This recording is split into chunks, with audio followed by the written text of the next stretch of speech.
I think a lot of people at the moment seem to, like I said earlier, want to drum up divisiveness in South Africa. And I think part of the problem is that somebody is overinflating voices that are minority voices. The fact that you've got lobbyist groups in our country that represent relatively small fringe interests that are able to get counsel in the States and tell them things that then have some kind of a backlash on our own policies, that doesn't check out to me. There's got to be some interference there.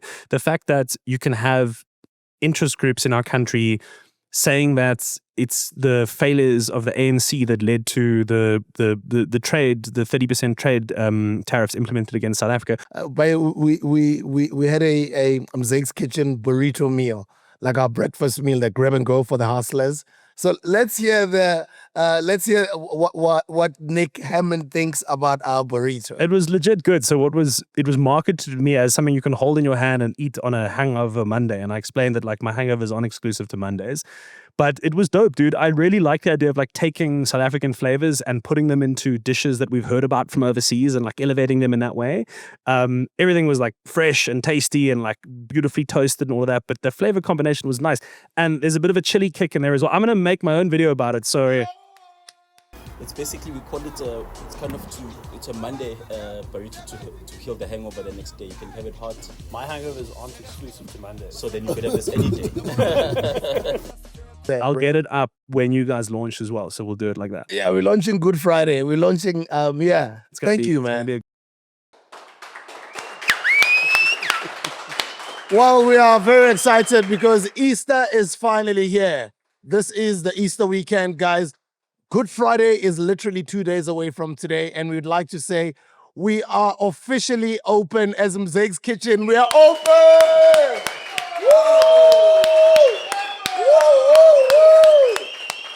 We are open, Baba. We are open. Go to Uber Eats right now. Go to Mr.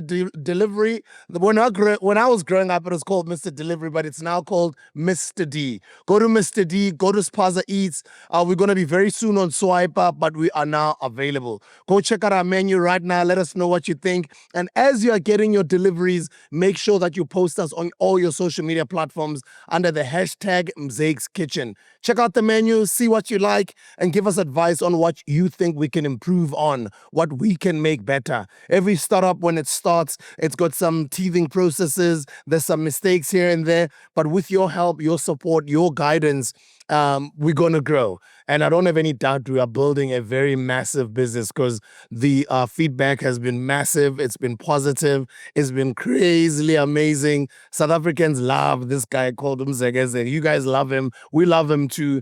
And we're very blessed to be starting this startup. And just to celebrate us opening as Mzeg's Kitchen on Uber Eats, on Mr. D and Spaza Eats, we decided to go to a very credible source and invite him to the show today because he knows more about food than I do.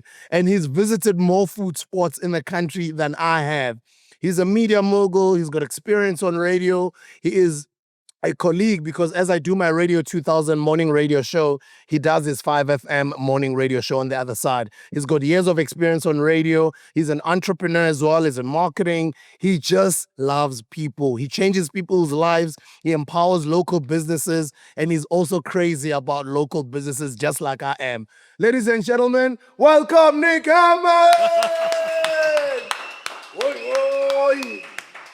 That is such a surreal thing to hear come out of your mouth. I don't want to overdo this, but I mean, I've known of you and followed you and been in admiration of you for my entire broadcasting career because you're one of the OGs, and that's just radio. Aside from that, your entrepreneurship journey and your hustle and your care about trying to build local there's no world in which that doesn't influence me.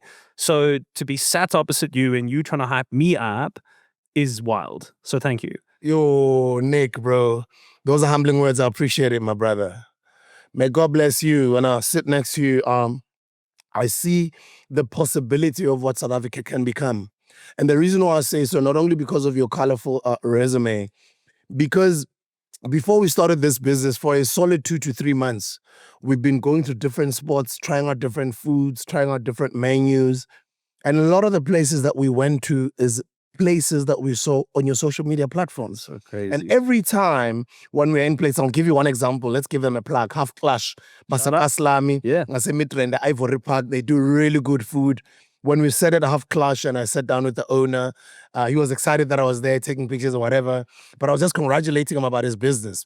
He says he's been doing well all these years, but he says the day that you visited his business, Half Clash, and then you posted it on your platform, he says their entire lives changed. Their business the trajectory the graph went like this. And then he said, the day I see you, whenever I see you, I'm going to just let you know that he is highly thankful. You are more than welcome to come any day.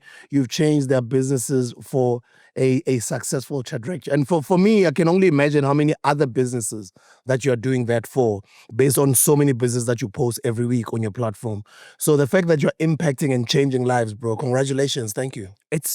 I don't think I'm fully aware of the impact yet. I've been trying to do this for a decade. I've been trying to promote South Africa. I've been trying to tell its stories. I've done it on TV. I started the Heritage Tour in 2017 on radio, where initially, without any support, we just traveled the country looking for people, places, hidden gems that made it great, and saying people care about these stories. And nobody did initially. I walked from Johannesburg to Polokwane, a lot of people don't know, in 2016. Walked? Yeah. 350 kilometers, and made a radio show along the side of the road every day. And that's where a lot of this initial exposure to more of South Africa than what I knew growing up came from, because you have to make a radio show, so you need content. And you pass a lady on the side of the road that's collecting firewood, and you ask her why. When did she wake up? Where does she come from? What's her story? What's her hustle? And you learn that she's doing it to then take to another business that's making slow cooked food that they prepare all day. And suddenly you start to see these economies, these invisible things happening right in front of your eyes. And I got interested in trying to document that and trying to explore our country. I started an Africa tour in 2021 because I felt like you Google an African country and you get a bad story first. You Google a European country and you learn about the mountains and the rivers and the oceans, and then you hear about their problems. But the world has problems. Africa just has terrible branding and marketing, and the world does that to us. And so I wanted to do a pro-African thing. And I've now done 10 African countries through the Africa tour. And all of this stuff, I've years. And it's only since I started doing it on social media that I started getting that feedback of like, this is actually the change that's being made. Sure, bro. You know, as we're starting the interview, I just want to thank you with this Mzake's Kitchen merch. No kidding. This t-shirt, fresh. I'm wearing one as well. This one. It's this one. Check it out. It's this one. Yeah. So you've got one now. Your street cred is just shot all the way straight up to the roof. You joke, but it probably has. I'm going to wear this. I'll tell you what, I'll wear this in the next video that I do. Hey, that'll be nice. That'll be nice. 100%. That's amazing. Thank you. There's an apron as well when you're cooking in the house. I'll wear this in front of my wife and only this. Enjoy it. Where did it all start, bro? I think I'm very self-aware of the fact that I grew up in a relatively well-off suburb in Cape Town, South Africa. And insofar as I was aware, I grew up in South Africa because that's what it says on my ID, and that's geographically speaking, that was true. But I moved to Johannesburg for work in my early 20s, and only then through reflection realized that I was never in South Africa. I was in a very, very small bubble, in a very, very small microcosm that in no way reflects the reality of the country that I'm in. And that challenges you really quickly. There's this, it's called Plato's Cave. It's like an allegory about how some people see the world in ways that others don't. And the allegory says, imagine that there were three men that were chained with their arms and chained with their legs, and they could only see what is in front of them. Beneath them is a fire pit that burns with embers, and then there's a shadow created of the world behind them. So as the world behind them moves around and people go about their day, these men just see the shadows. They don't see anything else. That is their entire reality. Plato's Cave's allegory says, what would happen if somebody broke their shackles, went out and saw the actual real world, and had to come back and describe it to these people? They wouldn't be able to, because the people that they're talking to wouldn't have the language, wouldn't have the depth, wouldn't have the skills to conceive of and understand. And I think that in part, I had that breaking experience just by virtue of coming to Johannesburg. So you get a taste of that and you want more. And so you become curious, and the more curious you are, the more you find out, and the more open you are, the more you get to experience. So you become those two things, more and more curious and open. And through doing that, you start to paint in a picture of what this country really is. And if you care about this country, you should want to know all different sides of it. So it's like a thirst and a hunger that started most meaningfully probably about 15 years ago, and still to this day gets quenched just by meeting people and going to areas I've never been to and asking people what their stories are and trying to learn about cultural differences. And I think that that's something that if you want to call yourself from here, you should do to some extent. What did you study?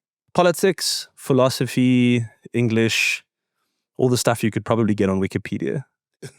Hey, and this is where UCT. No, Stellenbosch. Okay. Yeah, so I went to Stellenbosch mostly because I woke up with a view of UCT every day of my life.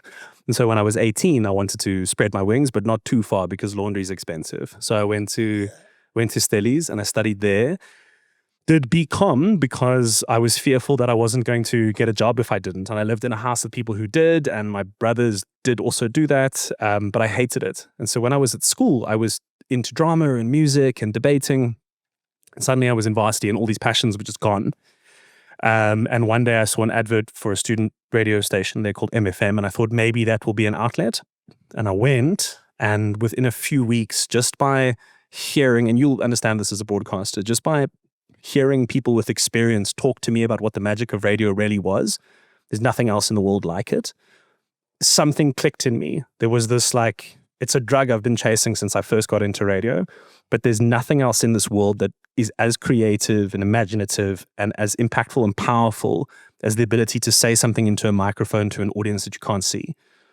And it bit. So I that holiday, I didn't go home. I spent the entire holiday there at the radio station. I even slept there some nights, just doing whatever. It's a true story. Doing whatever show I could do. And I got mic time. And I went and I switched to a BA. And I just kept going.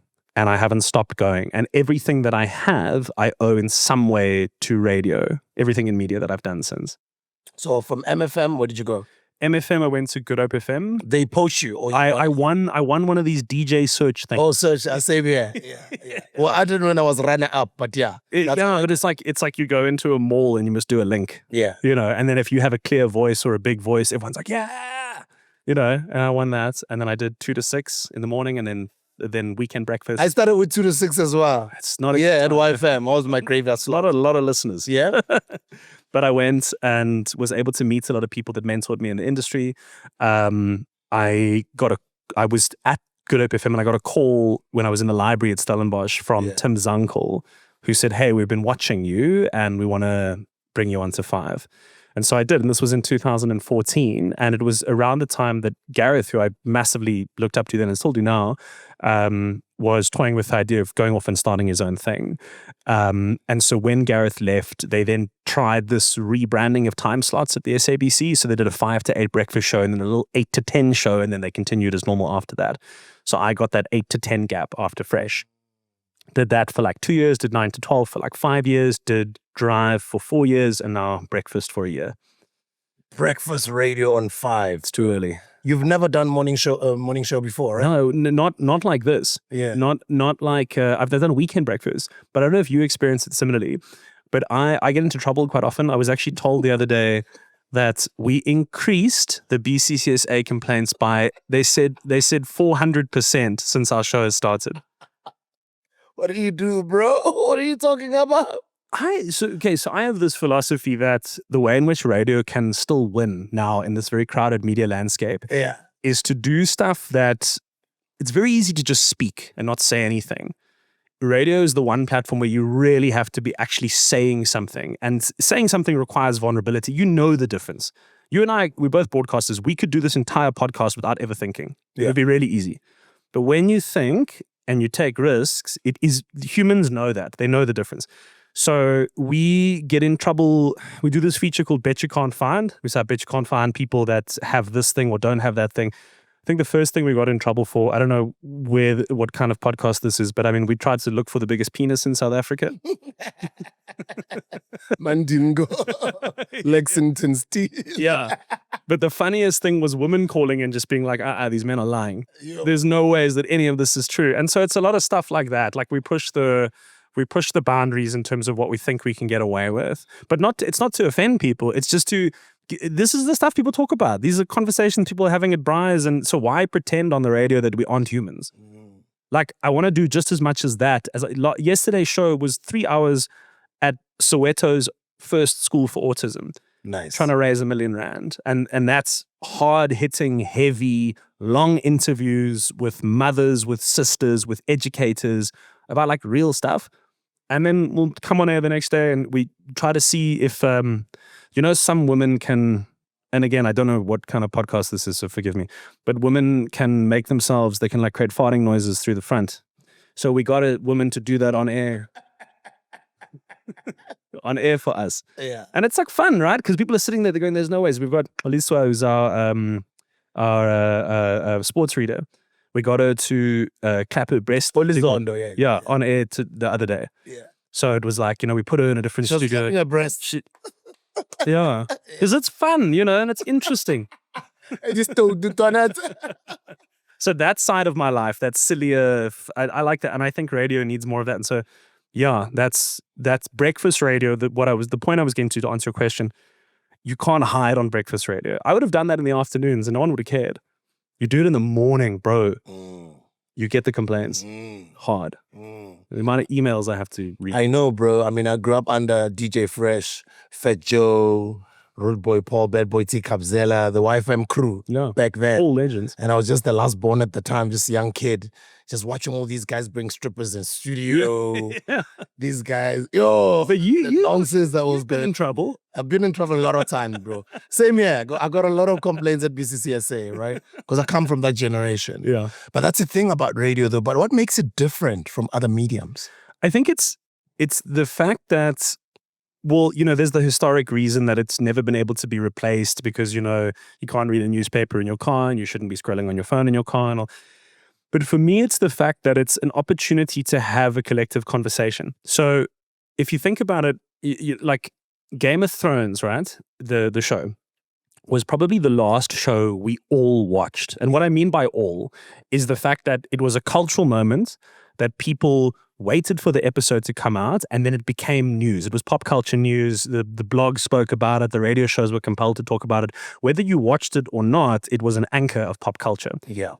And I say that was the last one because after that, with the immense rise in different streaming platforms and just the overload of content that is available to all of us, we don't all just do one thing anymore. We do a million different things. And I think that radio is the one place where we can still market the idea that we are all here and we are all here now as like a moving community. So a lot of the stuff that we'll try to do on the show also is to do with championing South African stuff that does really well. So if Banyana goes off and does amazingly on a Saturday, we want Desiree Ellis on the show on Monday. So is that South Africans can feel like this is the show plugged into the thing that's bigger than just them. It's that moving sense of community.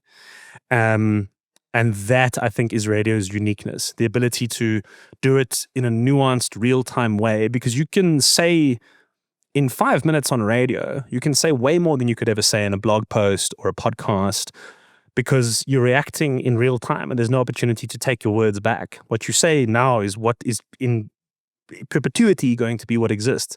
And I think that magic and that sense of building community is what makes it different, in my opinion. You are talking about yesterday, you're broadcasting at a autism school in Soweto.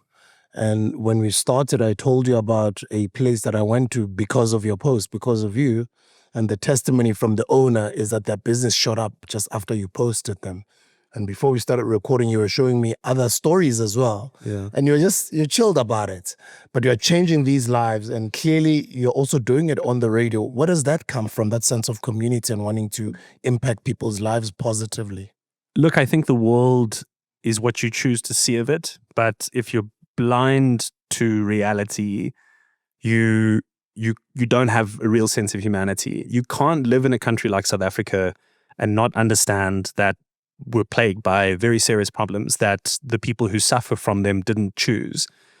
A lot of South Africans have negative freedom in the sense that we put them in a 10-foot hole in the ground and told them they were free to leave. You can't. Certain circumstances will not change without the actions of other people. And if you in any way claim to care about South Africa, or you claim to care about people, or you claim to have capacity for empathy, you need to see these things, you know, and you need to stare them in the face and try and want to be a force for change. As much as I don't like people that call out others unnecessarily and try and beat people down and try and use words to make some people feel like they're better than others, I hate all that stuff. But I think in reality, you can't pretend like we don't have challenges that we should want to address. I feel like I don't have a choice. What's the alternative? It's interesting because you're also saying to me that some places that you film with your I don't want to call it a food channel, but with your platforms is you have a better experience in some places, but sometimes you'd rather not post. You'd rather not spread negativity out there. Yeah, dude, because it's like, you know, firstly, because I will get comments from people sometimes saying like, oh, this guy is just always positive, like you're not being honest. I refuse to accept that honesty is negativity. They're not the same things.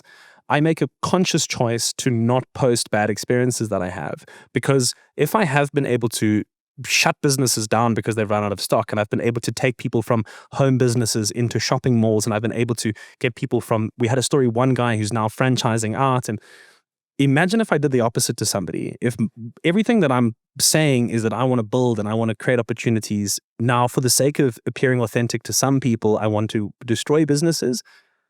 I'm sorry, man, but I have no interest in that. If I don't like a place or if I had a bad experience, I will talk to the owner if they ask, like, where's the video or whatever, and I will say, look, this is what, maybe we can come back and we can try something again.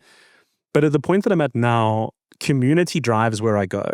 So either via the comment section or via emails, I'll start to see, okay, there's quite a number of people that have suggested a certain place. Law of probability says the place is probably going to be good. So I actually seldom have bad experiences now. But even if I were to, I don't feel a need to pour fuel on that fire. And the love for food? I mean, we all eat, right? Yeah, we all eat. But I mean, how did you're a radio guy. You probably could be doing marketing stuff or other things. Yeah. But I mean, just to start a food video vlog. So culture is something I'm fascinated by. And food is the most disarming way to talk about culture.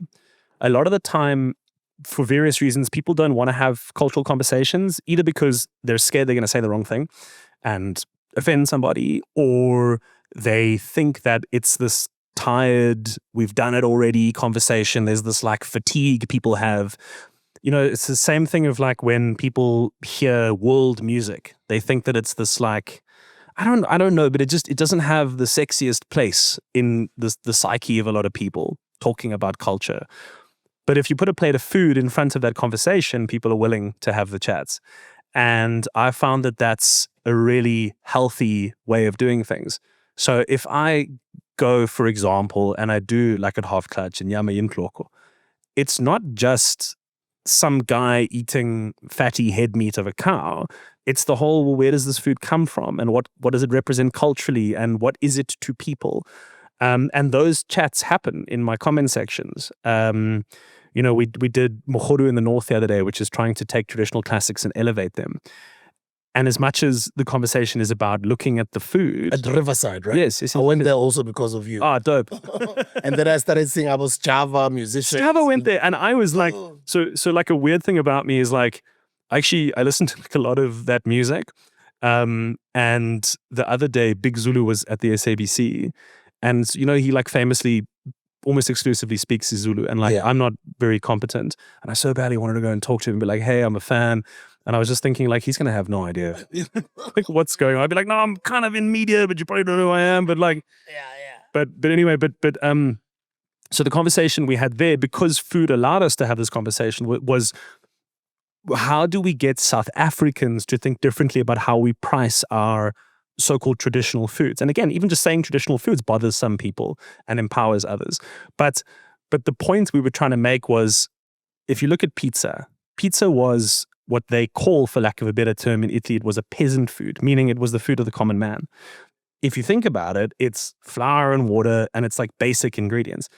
What made pizza be something that you now go and spend 300 Rand on was marketing. And it was somebody putting it on a pedestal and seeing it in a certain way. And what Mokgoro in the North is trying to do intellectually is put our own food through that lens so that it's seen in this way, so that it can be invested in, so that one day you can go to New York and sit down and eat Mokgoro or whatever. And having that conversation is fascinating because a million things come to the table. Some people say, okay, well, if we do that, we're going to exclude normal people from being able to eat it. And other people say, well, if we don't start speaking proudly about our own stuff, we're never going to elevate it. We're never going to get out. And other people say, well, you're just trying to unfairly manipulate a system. And all these conversations, we need to have these conversations if we actually want South Africa to genuinely rise globally. And food, again, allows you, because it's a conversation about culture, it's a conversation about price, it's a conversation about economy, all just because there was a plate of food in front of us. That's why. The country where it is now, sports is necessary. It's always been used to unite us. You're talking about food now. Music does the same as well. The country where it is now, it seems like there's a bit of a division that is sort of happening. A lot of us see it on the internet, our race relations. It seems like as much as the government and the politicians, they piss us off from time to time. We have to hold them accountable. But it seems like it's trickling down to all of us, this division that is happening out there. Your thoughts? Or have you seen any of it? Yeah. I think there are a lot of people that divisiveness benefits. And I think it's historically always been the case globally. Human beings are they're very malleable if they have the belief that they need to have an enemy or hate somebody else. That is what the entirety of our past was built on. Very evil, but very successful at that. If you hate someone, you can dehumanize them. If you dehumanize them, you don't have to treat them fairly. You don't have to pay them fairly. You don't have to, you can get away with terrible stuff as a consequence of having an enemy. Governments need enemies. Yeah. They justify wars. Wars make money. It's like all of these, the hate is a great friend of power. But the reality is, look, I believe in multiple narratives being true when it comes to the story of South Africa. I just as much believe in the fact that we didn't really deal with our stuff properly in the 90s as I do buy into the fact that everybody who carries an ID book has a right to be in this country. I believe both things to be true. I think that at the same time, again, if you have these conversations, plainly speaking, a lot of people tune out because they get like, they either think that they're being targeted and then they go like, yeah, don't, leave me alone. Or they feel immensely uncomfortable, or a lot of like deep-seated pain comes out, and that also just exacerbates how people speak and how they feel. Food allows me to do this in a sympathetic and empathetic way. But I, more than anything, feel that I believe in the idea of exposure therapy. I think if you show people other people and you show them humanity, we have it in our DNA, all of us as people, to know what that means and to see empathy through that. They call it, I think it's Socratic reasoning is like the philosophical term for it. But I don't believe, for me, I have a lot of these personal stories. One was I went to Ginsberg in the Eastern Cape some years ago, which is the town where Stephen Biko was born.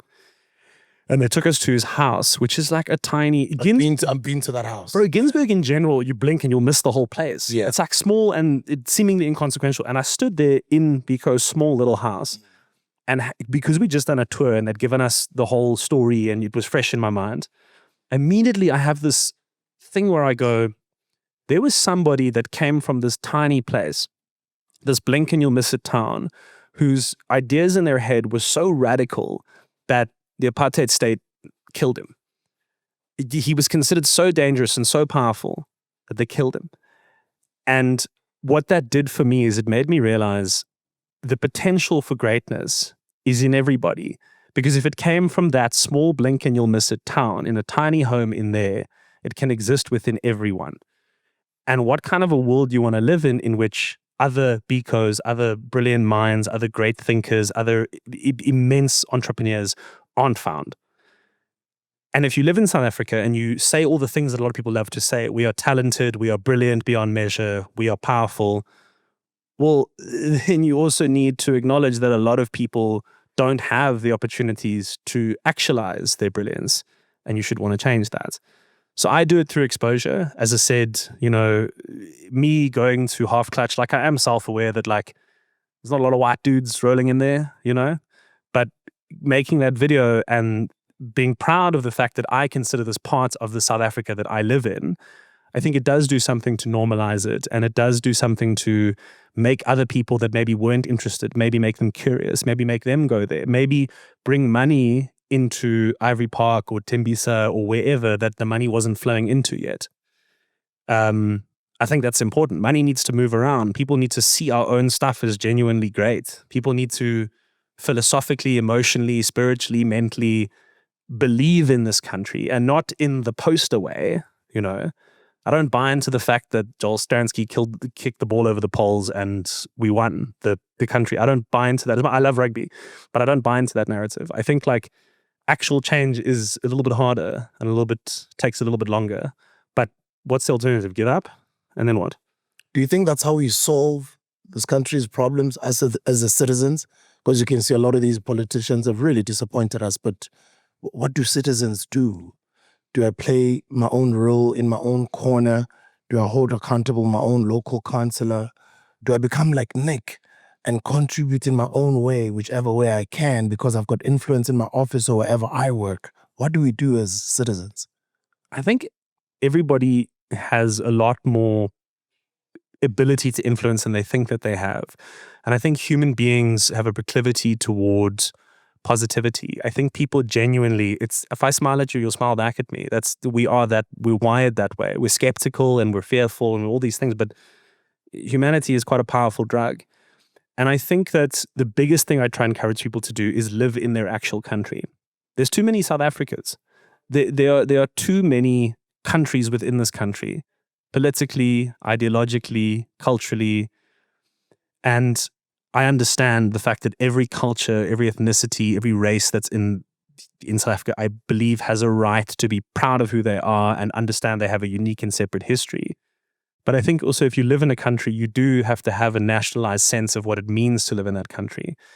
And part of that for me is embracing that country and understanding its warts and understanding its pains and understanding its brilliance and beauty and potential. I think to sum that up into something that's more tangible, I think be an active citizen, be curious about your country, be South Africa first. I don't think it's a bad thing. I think like want to spend money on South African businesses, want to see South Africa thrive, want us to have more industry.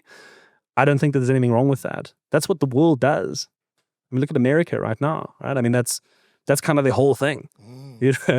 And I think we have capacity. We know we have capacity. There's a lot of stuff in the ground in South Africa. There's a lot of potential, there's a lot of resources, a lot of brain. I think be South Africa first. I totally agree with you, man. Be South Africa first. But, when I look at some incredible South Africans that have gone on to do some incredible things globally. I mean, look at the richest man in the world, Elon Musk.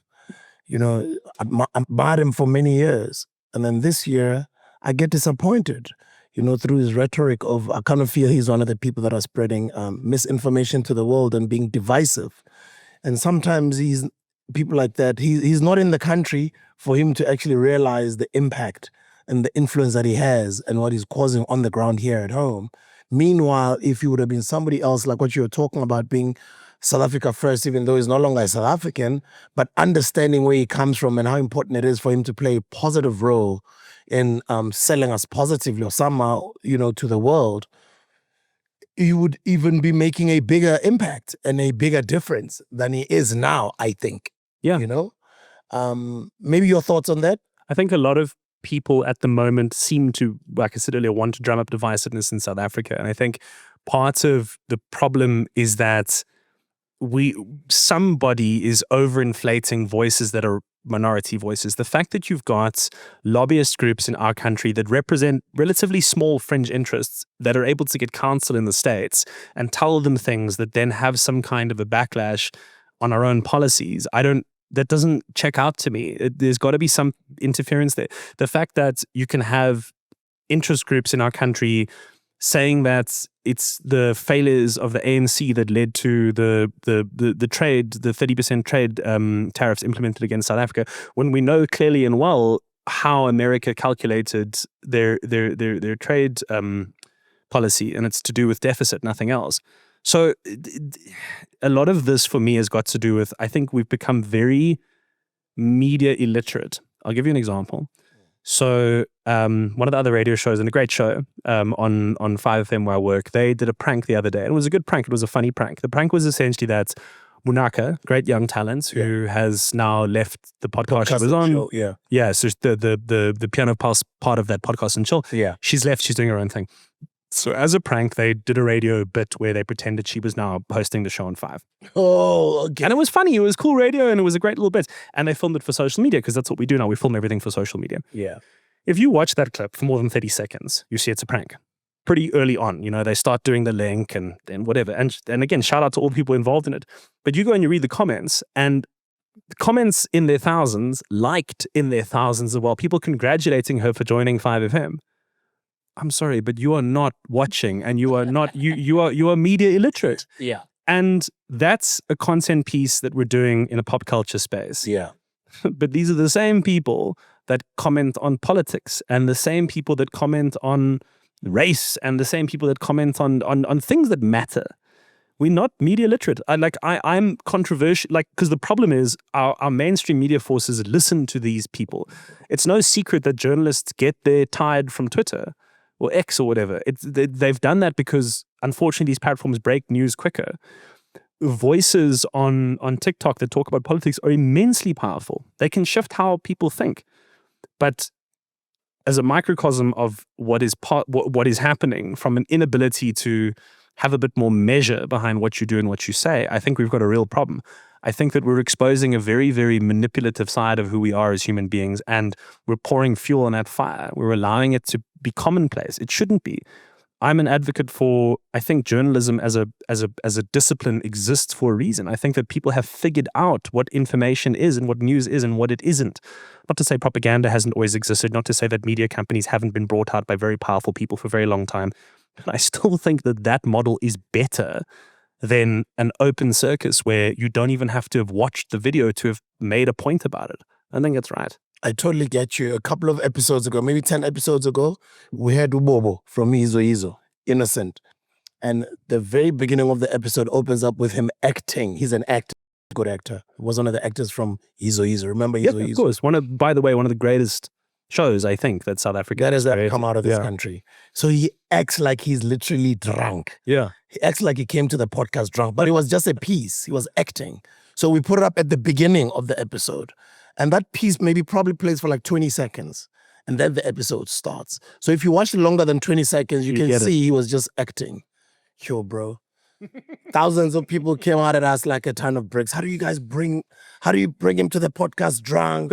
We are so disappointed in him. And I'm like, do these people you know what I mean, bro? Yeah, no, of course I know. I see this every day and I don't like it. I don't, and I mean, we all do stuff for attention. Also, we're in this game, right? Like it's part of our gig, but just have a bit more patience when you read stuff and spend a bit more time before you say things publicly and just be measured in your actions. And maybe it's just a consequence of me getting older and I'm looking at Gen Z going, you don't know what you do. But I don't know. I just think it's just think a bit more, be a bit more measured in your actions.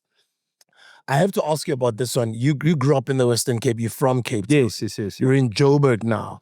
And you're a patriotic South African. You love South Africa as much as I do. The idea of Cape independence, people are trying to split the country into pieces. What is your thoughts on that? I mean, I think it's ridiculous. And I think that I'll say a few things. One, I fully support the right for that movement to exist and for them to espouse their ideas. I don't really see. There's a lot that I think about it. So I'm trying to think of like how to be very like narrowed down when I say why I don't like the idea of it, generally speaking. But in a nutshell, I can't see a compelling enough reason for why any part of South Africa ought to be separated from the country. In my experience of traveling the country also, I don't really see how there is any existing network that is separate from SA. In terms of the migrant labor forces that we have and people that for generations have moved between provinces, in terms of the trade and industry that we have and how business constantly moves around. It sounds to me like a imagined pipe dream that could never actually tangibly be a real thing. That's the first thing. The second thing is that I don't believe that the idea of Cape independence is something that is legitimately held to be true by the majority of people living in Cape Town at all. I think it's a hyper fringe movement. And I think fringe stuff makes a lot of noise. And as a consequence, we can think of these things as being much bigger than they are. Having said that, I do think that Cape Town is one of the more divided parts of our country. And I think that a lot of people that are from Cape Town still adopt a lot of psychology of thinking that is not in the interest of the bigger picture in South Africa. I did a township tour in Langa recently with this guy, Phumelele, that I'm trying to help. And since doing it, I've got him onto TV and we've helped like build more of a structured tour around what he's doing. But he's doing like a brilliant food tour in Langa. Langa is an amazing area. Langa is an area that has so much history, one of the oldest townships. It's got so much culture as well because predominantly Xhosa speaking. And if you go there on the weekends, cultural ceremonies are just like happening in front of you. You know, it's beautiful. It's amazing to see. And the food is great. I don't think I've ever seen as much backlash from people on that video as I have on like anything else in a long time. And the majority of people are saying things like, how dare you tell people to go to Langa? Because terrible things are going to happen to you. And for me, I don't really understand what you're trying to say. Are you in effect saying Langa must always be Langa and we must ignore Langa and we must never go to Langa because Langa is dangerous and Langa must stay where Langa is at forever? Is that the conversation you're trying to have?